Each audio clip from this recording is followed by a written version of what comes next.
Welcome to GPT academy. প্রিয় আমার দাদা এবং ভাইয়েরা, যারা এবছর নতুন সিলেবাসে 2025-এর নতুন সিলেবাসে যারা পরীক্ষা দিতে চলেছ, কিন্তু এটা এই পরীক্ষা সম্পূর্ণ একটা নতুন নিয়মের দ্বারা হতে চলেছে। আমি আজকের মূল যে বিষয়টা হলো সেটা হলো বাংলা এসএলএসটি বাংলা বিষয়ের সিলেবাসটা আমি সম্পূর্ণ আলোচনা করব। সো এই বাংলা বিষয়ের সম্পূর্ণ সিলেবাস আলোচনার পূর্বে একটা গুরুত্বপূর্ণ বিষয় আমি আলোচনা করব, যেটা হলো তোমাদের এই এসএলএসটি বাংলা যারা পরীক্ষায় বসতে চলেছো তাদেরকে এবং এছাড়াও যারা অন্যান্য সাবজেক্টে যারা শিক্ষক হতে চলেছো বা শিক্ষকের জন্য পরীক্ষা দিতে চলেছো এসএলএসটির, তো সেই পরীক্ষা বসার আগে একটি নতুন ধরনের সিলেবাস ঘোষণা করা হয়েছে, যেটা হবে প্রিলিমিনারি টেস্ট বা প্রিলিয়ামস টেস্ট। সেই প্রিলিয়ামস টেস্টে হলো তোমাদের এসএলএস টিম বিভিন্ন সাবজেক্টের শিক্ষকতা করার একটা প্রাথমিক টেস্ট না হবে, এটা হবে সম্পূর্ণ এমসিকিউ ভিত্তিক হবে। এই সিলেবাসটা সম্পর্কে আমি সম্পূর্ণ তোমাদের তথ্য দেব। এই সিলেবাসের মধ্যে প্রথমে থাকবে, দেখো যেটা প্রিলিয়ামস টেস্ট হবে, যেটা প্রথমে সেটা হচ্ছে দেখো অ্যারিথমেটিক, যেটা ম্যানসুরেশন, অ্যারিথমেটিক অ্যান্ড ম্যানসুরেশন। এর মধ্যে কী কী পড়তে হবে তোমাদের? থিওরি অ্যান্ড নাম্বারস, তারপর LCM, HCF, average, ratio and proportions, mixture, partnership, তারপর percentage, profit and loss, simple interest, time and work, time and distance, simplifications, square root, problems based on ages, area, triangle, circles, and দেখো কোঅর্ডিনেটাল volumes, surface area, cubic sphere and cylinders, কোকন। দেখো এইগুলো তোমাদের কিন্তু arithmetic and mensuration বিভাগের মধ্যে পড়তে হবে। তারপরে আসছে দেখো general knowledge and current affairs. General knowledge and current অ্যাফেয়ার্সের মধ্যে তোমাদের পড়তে হবে যেটা আছে ইন্ডিয়ান হিস্ট্রি অ্যান্ড কালচার্স। এটা একটা তোমাদের খুব গুরুত্বপূর্ণ অধ্যায়। তবে ইন্ডিয়ান কনস্টিটিউশনস, যেটাকে বলা হয় polity, the books and authors, লেখক এবং তাদের বই, ইন্ডিয়ান ইকোনমিক্স, ভারতীয় অর্থনীতি and plannings, Indians geography, literatures, sports, general science, যেমন বায়োলজি, ফিজিক্স, কেমিস্ট্রি, তারপরে এনভায়রনমেন্ট। এছাড়াও থাকছে লেটেস্ট কারেন্ট অ্যাফেয়ার্স। এইগুলো হচ্ছে তোমাদের জেনারেল নলেজ অ্যান্ড কারেন্ট অ্যাফেয়ার্সের মধ্যে পড়তে হবে। এরপরে যেটা থাকছে সেটা হলো ইংলিশ। ইংলিশ থেকে তোমাদের পড়তে হবে কী কী ইংলিশ তোমাদের পড়তে হবে? দেখো যে phrase and idioms, grammar. English থেকে মূলত যে গ্রামার এবং কম্প্রিহেনশনগুলো আসবে সেটা থেকে যে সিলেবাসটা তোমাদের পড়তে হবে সেটা হলো phrase and idioms, expressions, rearrangement of sentence, synonyms and antonyms, appropriate words, fill in the blanks, one words, substitutions, ম্যারেস্ট in meanings to correct the sentence. এইগুলো তোমাদের প্রিলিমিনারি টেস্টের যে সিলেবাসটা, তোমরা এটা কিন্তু অ্যাকচুয়ালি এই টেস্টটা যদি না পাস করতে পারো কিন্তু তোমরা কখনোই এসএলএসটি বিভিন্ন সাবজেক্টে তোমরা বসতে পারবে না। এবার চলো আমি এসএলএসটি বাংলা বিষয়ের যে সিলেবাস তোমরা এবারে পরীক্ষা দেবে সেই সিলেবাসটা সম্পর্কে আমি সম্পূর্ণ তথ্য। দেখো যারা বাংলার শিক্ষকতা করতে চলেছ তারা এবছর 2025-এ যারা পরীক্ষা দেবে তাদের জন্য যে সিলেবাসটা প্রকাশিত হয়েছে সেই সিলেবাসটা হলো পাঠ্যক্রম বাংলা সাম্মানিক এবং স্নাতকোত্তর একসঙ্গেই পরীক্ষাটা এখানে এই সিলেবাসটা থেকে তোমরা পরীক্ষা দিতে পারবে। যারা সাম্মানিক যারা পরীক্ষা দেবে তারা ক্লাস 10 পর্যন্ত সিলেবাস তোমাদের কভার করতে হবে, আর যারা 11-12-এর জন্য শিক্ষকতা করবে তারা 11-12-এর সব সিলেবাস, 9-10 এবং 11-12 সম্পূর্ণ সিলেবাস তোমাদের সম্পূর্ণ কভার করতে হবে। দেখো প্রথমে আছে 1 নম্বর, দেখো অর্থাৎ পাঠ্যপুস্তক। 1 নম্বরে আছে দেখো পাঠ্যপুস্তক, টেক্সট থেকে যেগুলো তোমাদের পড়তে হবে সেই টেক্সচুয়াল যে বিষয়গুলো, অর্থাৎ বাংলার বিষয়গুলো টেক্সচুয়াল 9-10-11-12-এর যে টেক্সটগুলো সেগুলো তোমাদেরকে খুঁটিয়ে পড়তে হবে। কী কী পড়তে হবে দেখো এখানে বলে দেওয়া হয়েছে যে পশ্চিমবঙ্গ মাধ্যমিক শিক্ষা পর্ষদ প্রকাশিত বাংলা প্রথম ভাষার সাহিত্যিক সংকলন, সাহিত্য সঞ্চয়ন, বাংলা দ্বিতীয় ভাষার সাহিত্য সংকলন, সাহিত্য সম্ভার 2015 শিক্ষা পর্ষদ থেকে নবম শ্রেণীর জন্য পাঠ্য এই দুটি গ্রন্থ পশ্চিমবঙ্গ মাধ্যমিক শিক্ষা পর্ষদ প্রকাশিত, এটা 2015 শিক্ষাবর্ষের প্রকাশিত সিলেবাস। শিক্ষা পর্ষদ প্রকাশিত পাঠ সংকলন সর্বশেষ সংস্করণের 10ম শ্রেণীর জন্য নির্ধারিত পাঠ্যসূচি, বাংলার প্রথম ভাষার মূল পাঠ ও সহায়ক পাঠ, অবশ্যই সহায়ক পাঠ তোমাদের পড়তে হবে। উচ্চ মাধ্যমিকের শিক্ষা সংস্থায় প্রকাশিত বাংলা ক ভাষার একাদশ ও দ্বাদশ শ্রেণীর জন্য নির্ধারিত পাঠ্যসূচি, গল্প, প্রবন্ধ, কবিতা, নাটক অবলম্বনে বিভিন্ন রচনাগুলো তোমাদের পড়তে হবে। এরপরে দেখো যে প্রশ্নের বিষয়, কয়ের দাগে দেখো কি বলেছে, প্রশ্নের বিষয় কি কি হবে, কবিতার রচয়িতার পরিচয় পড়তে হবে। এই যে কবিতা, গল্প, নাটক, উপন্যাস, এই যে গল্প, প্রবন্ধ, নাটক এবং গল্প যেগুলো তোমাদের সিলেবাসে রয়েছে, সেই সিলেবাসে বা পাঠ্যসূচিতে রয়েছে, সেগুলো তোমাদের তাদের যে বিষয়গুলো তোমাদের পড়তে হবে বা প্রশ্নের বিষয় যেগুলো থাকছে সেগুলো হচ্ছে রচয়িতার পরিচয়, অর্থাৎ গল্প, কবিতা বা প্রবন্ধ, নাটক, নাট্যকারের তাদের পরিচয় তোমাদের অবশ্যই জানতে হবে। রচনার বিষয়বস্তু, রস বৈশিষ্ট্য নির্দেশ, চরিত্র বৈশিষ্ট্য নির্দেশ। আর ক্ষয়ের দিকে কি বলা হচ্ছে, উদ্ধৃত পাঠ্যসূচির ভিত্তিতে ভাষাগত প্রশ্ন, ভাষাগত অথবা ব্যাকরণ, ভাষা ব্যাকরণগত প্রশ্নগুলো এখান থেকেই দেওয়া হবে। তারপরে দেওয়া হয়েছে যে সাহিত্যের ইতিহাস। দেখো এর মধ্যেও সাহিত্যের ইতিহাস তোমাদেরও পড়তে হবে। কি কি সাহিত্যের ইতিহাস পড়তে হবে তোমাদের? দেখো 2 এর ক বলেছে প্রাচীন ও মধ্যযুগ, যেটা 10ম থেকে অষ্টাদশ শতক পর্যন্ত। এর মধ্যে হচ্ছে প্রাচীন ও মধ্যযুগের প্রধান প্রধান ঐতিহাসিক ঘটনা এবং ওই পর্বের সাহিত্য বিকাশে ওইসব ঘটনার প্রভাব। তার বিভিন্ন কাব্যধারার প্রকাশকাল, প্রধান কবিদের পরিচয়, তাদের কাব্যের বিষয়বস্তু এবং বৈশিষ্ট্য এবং ঐতিহাসিক গুরুত্ব। এরপর থাকছে দেখো বিষয় হচ্ছে চর্যাপদ থাকবে, শ্রীকৃষ্ণ কীর্তন, মঙ্গল কাব্য, অনুবাদ কাব্য, বৈষ্ণব পদাবলী, চৈতন্য জীবনী কাব্য, আরকান রাজসভার কবিদের কাব্য, শাক্ত পদাবলী, ময়মনসিংহ গীতিকা, বাউল গান। এরপরে আসছে দেখো আধুনিক যুগ। আধুনিক যুগ থেকে তোমাদের যেগুলো পড়তে হবে সেগুলো হলো, আধুনিক যুগটা মূলত তোমাদের কি হচ্ছে 19 শতক থেকে 20 শতকের মধ্যে যে সাহিত্য রচিত হয়েছে সেই সাহিত্য সম্পর্কে তোমাদের পড়তে হবে। অর্থাৎ 19 শতক থেকে 20 শতক, অর্থাৎ অষ্টাদশ শতক থেকে 20 শতকের মধ্যে যে সমস্ত সাহিত্যগুলো রচিত হয়েছে সেই সাহিত্যগুলো সম্পর্কে তোমরা সম্পূর্ণ অবগত থাকতে হবে। অর্থাৎ এই যুগটা বা এই সময় পর্বটা হচ্ছে আধুনিক যুগ।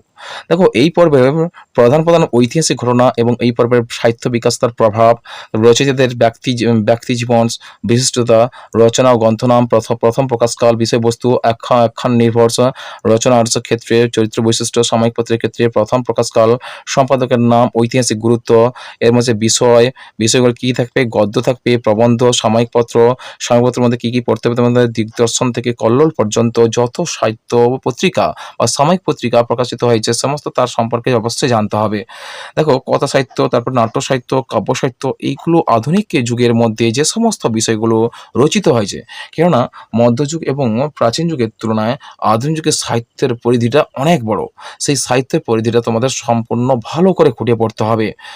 আশা করি তোমাদের যারা বাংলার শিক্ষক হবেন তারা দেখো সম্পূর্ণ মধ্যযুগের তুলনায় আধুনিক যুগটা অনেক বেশি গুরুত্বপূর্ণ এবং এর অনেক বেশি জটিলতা। এই সময় পরে অনেক সাহিত্য রচিত হয়েছে। তাছাড়া মধ্যযুগে যে কতিপয় সাহিত্য রচিত হয়েছে সেগুলো অবশ্যই তোমরা অনেকটা জানো, কিন্তু আধুনিক যুগের অনেক সাহিত্য, গল্প, উপন্যাস, কবিতা, নাটক, প্রবন্ধ, বিভিন্ন বিষয়গুলো, পত্র পত্রিকা, তারপরে গান, এইগুলো বিভিন্ন বিষয় নিয়ে এই আধুনিক যুগটা খুব জটিলতার মধ্য দিয়ে এগিয়ে গেছে বা রচিত হয়েছে বিভিন্ন গ্রন্থ বা গল্প, কবিতা, নাটক ইত্যাদি। এরপরে তোমাদের সিলেবাসে যে থাকছে সেটা হচ্ছে যে সাহিত্যের রূপরীতি। সাহিত্যের রূপরীতির মধ্যে থাকছে কি 3টি জিনিস তোমাদের পড়তে হবে, 3টি অংশ। সাহিত্যের রূপরীতির মধ্যে 3টি রূপরীতি পড়তে হবে। এক হচ্ছে গিয়ে মহাকাব্য, মহাকাব্য, গীতিকাব্য, সনেট। কাব্যের মধ্যে যে বিভাগটা তোমাদের রূপরীতিটা পড়তে হবে সেটা মহাকাব্য, গীতিকাব্য, সনেট। এরপর নাটক থেকে যেগুলো তোমাদের পড়তে হবে তা হলো 1 নম্বর হচ্ছে ট্র্যাজেডি, 2 নম্বর হচ্ছে কমেডি, প্রহসন, একাঙ্ক, পৌরাণিক নাটক, ঐতিহাসিক নাটক, সামাজিক নাটক, রূপক সাংকেতিক নাটক। আর উপন্যাসের মধ্যে থাকছে সামাজিক উপন্যাস, আঞ্চলিক উপন্যাস, ঐতিহাসিক উপন্যাস, রাজনৈতিক উপন্যাস, মনস্তাত্ত্বিক উপন্যাস। এই কয়েকটির মধ্যে তোমাদের কিন্তু সিলেবাসটা সম্পূর্ণ পড়তে হবে। ছোট গল্পের উপবৈচিত্র্য। এই ছোট গল্পের উপবৈচিত্র্য আলোচনার প্রেক্ষাপটে তোমাদের ছোট গল্পের উৎস এবং বিভিন্ন ছোট গল্প সম্পর্কে তোমাদের সেই ধারণাগুলো থাকতেই হবে। ছোট গল্প কাকে বলে, ছোট গল্পের বৈশিষ্ট্য, ছোট গল্পের প্রকৃতি, তার উপবৈচিত্র্য, বিভিন্ন অধ্যায়গুলো, বিভিন্ন বিষয়গুলো ছোট গল্প সম্পর্কিত সবগুলো তোমাদের পড়তে হবে। এরপরে আসছে প্রবন্ধ। প্রবন্ধের মধ্যে হচ্ছে বস্তুগত প্রবন্ধ ও ব্যক্তিগত প্রবন্ধ। এই বস্তুগত প্রবন্ধ সংজ্ঞা, বৈশিষ্ট্য, প্রকৃতি এবং সে সঙ্গে এর উদাহরণগুলো সেভাবে তোমরা প্র্যাকটিস করবে বা পড়বে ভালো করে। এরপরে আসতে দেখো ব্যাকরণ। ব্যাকরণের মধ্যে থেকে প্রতিটা বিষয় দেখো খুব গুরুত্বপূর্ণর সঙ্গে এগিয়ে আসছে। এবার ব্যাকরণের মধ্যে দেখো এই যে ভাষাগত দিকটা তোমাদের বাংলা ভাষার ক্ষেত্রে আম এই পরীক্ষা বা তোমাদের এসএসসি বাংলা পরীক্ষা হতে চলেছে, সেগুলো অতি সহজভাবে থেকে সহজ থেকে জটিলের পর্যন্ত বাংলা ব্যাকরণগুলো তোমাদের কাছে তুলে ধরা হবে। ৪ ক কি বলেছে? ভাষা, উপভাষা, সমাজ ভাষার সম্পর্ক, বাংলা কথ্য উপভাষা, বাংলা লেখ্য উপভাষা, পদ্য, গদ্য, আর এর মধ্যে থাকছে সাধু ও চলিত। আর এর সাধু ও চলিত, পদ্য, গদ্যের বৈশিষ্ট্য, পার্থক্য, রূপান্তর, এগুলো কিন্তু তোমাদের খুঁটিনাটি করে পড়তে হবে। আর ৪ খ কি বলছে? ধ্বনিতত্ত্ব। ধ্বনিতত্ত্ব এটা কিন্তু একটু গুরুত্বপূর্ণ। দেখো বাকযন্ত্র, ধ্বনিতত্ত্বের মধ্যে থাকছে বাকযন্ত্র, ধ্বনি, স্বর ও ব্যঞ্জনধ্বনির পরিচয় ও শ্রেণীবিভাগ, যুগ্ম ব্যঞ্জনধ্বনি, তারপরে থাকছে ধ্বনি পরিবর্তনের কারণ ও নিয়ম। এটা কিন্তু তোমাদের খুব গুরুত্বপূর্ণ অধ্যায়। দেখো তারপরে দেখো সন্ধি ও সন্ধি বিচ্ছেদ পাঠ্যপুস্তক নির্ভর কিন্তু এগুলো থাকবে। যে সন্ধি ও সন্ধি বিচ্ছেদ যেগুলো দেওয়া হবে সেগুলো অবশ্যই সেটা পাঠ্যপুস্তক থেকে দেওয়া হবে। ব্যাকরণের ক দেখো ৪ ক রূপতত্ত্ব। রূপতত্ত্বের মধ্যে হচ্ছে কারক, বিভক্তি, অনুসর্গ, তারপর ব্যাস, বাক্য, সমাজ। এরপরে দেখো এরপরে থাকছে কি প্রকৃতি প্রত্যয় নির্ণয়, তারপর ধাতু, প্রকৃতি প্রত্যয় নির্ণয়, ধাতু, প্রকৃতি প্রত্যয় নির্ণয় ও তারপরে প্রকৃতি প্রত্যয় নির্ণয় ও ধাতু ও ক্রিয়াপদের বৈচিত্র্য। এটা হচ্ছে রূপতত্ত্বের মধ্যে পড়ছে। রূপতত্ত্বের মধ্যে ৪টি অংশ পড়তে হবে তোমাদের: কারক, বিভক্তি, অনুসর্গ, ব্যাস, বাক্য, সমাজ এবং প্রকৃতি প্রত্যয় নির্ণয়, ধাতু ও ক্রিয়াপদের বৈচিত্র্য। ঘয়ের দাগের প্রশ্ন দেখো যে বাক্যতত্ত্ব। বাংলা বাক্যের পদক্রম, পদগুলির বিস্তারিত আলোচনা ও বাক্য বিশ্লেষণ, তারপরে গঠন, তারপরে অর্থ অনুসারে বা গঠন ও অর্থ অনুসারে বাক্যের রূপান্তর, বাচ্যান্তর, একই বিশেষ্য ও বিশেষ ক্রিয়াপদকে বিভিন্ন অর্থে ব্যবহার করে ভিন্ন বাক্য গঠন, বাংলা বাগধারা অবলম্বনের বাক্য গঠন। যেমন থেকে প্রশ্ন করো, শব্দ ভাণ্ডার উৎপত্তি অনুসারে পদার্থ শব্দের বর্গ নির্ণয়, তৎসম, অর্ধতৎসম, তদ্ভব, আগন্তুক, দেশি, সংকর, এইগুলো শব্দভাণ্ডারের বিভিন্ন অংশগুলো তোমাদের জানতে হবে। এখানে তৎসম শব্দ হয়তো তুলে দেওয়া হবে, সেখানে সেগুলোকে তোমাদের মনে রাখতে হবে বা বলতে হবে যে কোনো একটা শব্দ দেওয়া হবে, সেই শব্দের উৎস কি, সেটা তৎসম শব্দ থেকে না অর্ধতৎসম থেকে, ও তদ্ভব না আগন্তুক না দেশি না সংকর। এইভাবে তোমাদের খুঁটিনাটি করে বা তোমাদের পড়তে হবে, যেহেতু অন্যান্য বিষয়ের থেকে বাংলা বিষয়টার পরিধি অনেক বড়। আর বাংলার যারা শিক্ষকতা করবেন, বাংলার তাদের অগাধ জ্ঞান থাকতে হবে। আর সেই অগাধ জ্ঞান না হলে আগামীকালে যে সমস্ত কম্পিটিটিভ এক্সামগুলো হচ্ছে সেই সমস্ত পরীক্ষাগুলো পাস করা অনেকটা কঠিন হয়ে পড়বে। তাই তোমাদের যারা শিক্ষকতা করতে চলেছে, যারা পরীক্ষা দেবে, অবশ্যই তোমাদের বাংলার খুঁটিনাটি করে পড়তে হবে। কেননা সময় যত এগোচ্ছে কম্পিটিশান তত বৃদ্ধি বাড়ছে। তাই আমি আশা করব যারা তোমরা আমার ভাইয়েরা বা আমার দাদারা যারা পরীক্ষা দেবে এবারে এসএসসির নতুন সিলেবাসে, তারা অবশ্যই কিন্তু আগে থেকে তোমরা প্রিপারেশন করে রাখো। কেননা আমাদের জীবন বড় দুঃখসহ। সেই দুঃখসহ জীবনকে অতিক্রম করতে হলে আমাদের খুব পরিশ্রম এবং একান্ত পরিশ্রমের মধ্য দিয়ে, কঠোর পরিশ্রমের মধ্য দিয়ে আমাদেরকে এগিয়ে যেতে হবে। এই সিলেবাসগুলো কভার না করলে তোমরা কিন্তু অবশ্যই এই বিভিন্ন জটিল পরীক্ষায় তোমরা বসতে পারবে না বা পরীক্ষায় পাস করতে পারবে না। এরপরে হচ্ছে শব্দার্থ তত্ত্ব। শব্দার্থ তত্ত্ব কি হচ্ছে? অর্থ পরিবর্তনের প্রধান কারণ। ২ হচ্ছে অর্থ পরিবর্তনের বিভিন্ন ধারা, অর্থ বিস্তার, অর্থ সংকোচ, তারপরে হচ্ছে অর্থ সংক্রমণ বা অর্থ সংশ্লেষ।